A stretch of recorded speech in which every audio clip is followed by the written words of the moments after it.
Hi good morning. இன்றைக்கி பார்த்தீங்கன்னா வெஸ்டேஜில் இருக்கிற மாய்ஸ்சர் ஷாம்பு அதை பற்றி ஃபீட்பேக் பார்க்க போகிறோம். இது வந்து ரொம்ப யூஸ்ஃபுல்லாக இருக்கும். இந்த ஷாம்பு வந்து நமக்கு எல்லாருமே ட்ரை பண்ணி பார்க்கலாம்.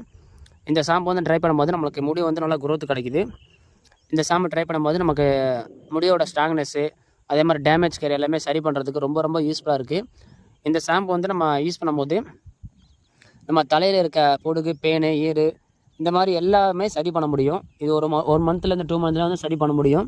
90% வந்து சரி பண்ணி கொடுக்கும். எல்லாருமே ட்ரை பண்ணி பார்க்கலாம். நானுமே ட்ரை பண்ணி ரிசல்ட் எடுத்திருக்கேன். அதே மாதிரி பார்த்தீங்கன்னா நமக்கு தலைக்கு தேவையான மாய்ஸ்சரைஸ் ஓகேங்களா, அது வந்து இந்த ஷாம்பு மூலமாக கிடைக்கும் போது நம்ம முடி வந்து நல்லா ஸ்ட்ராங்காகவும் நல்லா வலுவாக இருக்கிறதுக்கு யூஸ்ஃபுல்லாக இருக்கும். அதே மாதிரி நம்ம கருமையாக இருக்கும். இந்த ஷாம்பு நம்ம ட்ரை பண்ணும்போது நம்ம வேமா வந்து தலை வந்து காஞ்சிரும் ஓகேங்களா. அப்போது நமக்கு சளி, இருமல் இந்த மாதிரி பிடிக்கிறதுக்கும் வாய்ப்பே கிடையாது. எல்லாருமே ட்ரை பண்ணி பார்க்கலாம். ட்ரை ஹேர் இருக்கவங்க ட்ரை பண்ணும்போது அந்த ட்ரை ஹேரை வந்து சுத்தமாக வந்து மாற்றி கொடுக்கும். அதோட நல்லா முடி வேகமாக வளர நினச்சின்னா அதுக்குமே நீங்கள் ட்ரை பண்ணலாம் ஓகேங்களா. அதோட சேர்த்து நீங்கள் ஹேர் ஆயிலுமே ட்ரை பண்ணுங்கள். இந்த ஹேர் ஆயிலுமே சேர்த்து ட்ரை பண்ணும்போது இன்னும் கொஞ்சம் வேகமாக வந்து உங்களுக்கு முடி வந்து வேகமாக வளர்கிறதுக்கு ரொம்ப யூஸ்ஃபுல்லாக இருக்கும். எல்லாருமே ட்ரை பண்ணி பாருங்கள். ட்ரை பண்ணி பார்த்துட்டு உங்கள் ஃபீட்பேக் வந்து அப்டேட் பண்ணுங்கள். Thank you friends. Wish you wealth.